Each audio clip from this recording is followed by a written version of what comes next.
ಪುತ್ರನ ಆತ್ಮಹತ್ಯೆಯ ಬೆನ್ನಲ್ಲೇ ತಂದೆ ಕೂಡ ಆತ್ಮಹತ್ಯೆ ಮಾಡಿಕೊಂಡಂತಹ ಘಟನೆ ಕಾಸರಗೋಡಿನ ಕುಂಬಳೆ ಬಳಿಯ ಬಂಬ್ರಾಣದಲ್ಲಿ ನಡೆದಿದೆ. ಕರ್ನಾಟಕದ ಉಳ್ಳಾಲ ಸೋಮೇಶ್ವರಕ್ಕೆ ಬಂದು ಸಮುದ್ರಕ್ಕೆ ಹಾರಿ ಆತ್ಮಹತ್ಯೆ ಮಾಡಿಕೊಂಡಿದ್ದು ಮೃತದೇಹ ಸೋಮವಾರ ಬೆಳಗ್ಗೆ ಉಳ್ಳಾಲ ಕಡಲ ಕಿನಾರೆಯಲ್ಲಿ ಪತ್ತೆಯಾಗಿದೆ.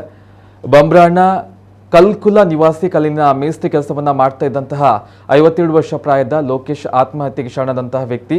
ಪುತ್ರ ರಾಜೇಶ್ ಆತ್ಮಹತ್ಯೆ ಮಾಡಿಕೊಂಡ 33 ದಿನಗಳ ಅಂತರದಲ್ಲಿ ತಂದೆಯೂ ಆತ್ಮಹತ್ಯೆಯನ್ನ ಮಾಡಿಕೊಂಡಿದ್ದಾರೆ. ಪುತ್ರ 26 ವರ್ಷ ಪ್ರಾಯದ ರಾಜೇಶ್ ಕಳೆದ ಜುಲೈ 10ರಂದು ನಾಪತ್ತೆಯಾಗಿದ್ದು ಅವರ ಮೃತದೇಹ ಜುಲೈ 12ರಂದು ಬೆಳಗ್ಗೆ ಮಂಗಳೂರು ಬೆಂಗರೆ ನೇತ್ರಾವತಿ ನದಿಯ ತೀರದಲ್ಲಿ ಪತ್ತೆಯಾಗಿತ್ತು. ಮಗನ ಅಂತ್ಯಕ್ರಿಯೆ ಕಳೆದ ಬಳಿಕ ತಂದೆ ಲೋಕೇಶ್ ನೊಂದುಕೊಂಡಿದ್ರು. ಅಲ್ಲದೆ ಮಗನ ಸಾವಿನ ಬಳಿಕ ಮಾನಸಿಕವಾಗಿ ಕುಗ್ಗಿ ಹೋಗಿದ್ರು.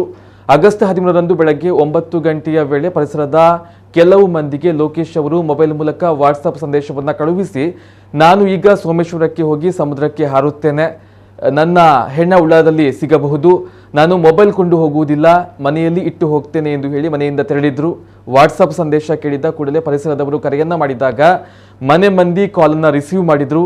ಆಗ ಮನೆ ಮಂದಿ ಲೋಕೇಶ್ ಅವರು ಮೊಬೈಲ್ ಮನೆಯಲ್ಲಿ ಇಟ್ಟು ಹೊರಗಡೆ ಹೋದ ಬಗ್ಗೆ ಮಾಹಿತಿಯನ್ನು ನೀಡಿದ್ರು. ಕೂಡಲೇ ಈ ಬಗ್ಗೆ ಮನೆ ಮಂದಿ ಮತ್ತು ಪರಿಸರದ ನಿವಾಸಿಗಳು ಉಳ್ಳಾಲ ಪೊಲೀಸ್ ಠಾಣೆಗೆ ಮಾಹಿತಿ ನೀಡಿದ್ರು. ಸೋಮವಾರ 11 ಗಂಟೆಯ ವೇಳೆಗೆ ಲೋಕೇಶ್ ಅವರ ಮೃತದೇಹ ಉಳ್ಳಾಲದಲ್ಲಿ ಮೀನುಗಾರಿಕೆಗೆ ಸಿಕ್ಕಿದೆ.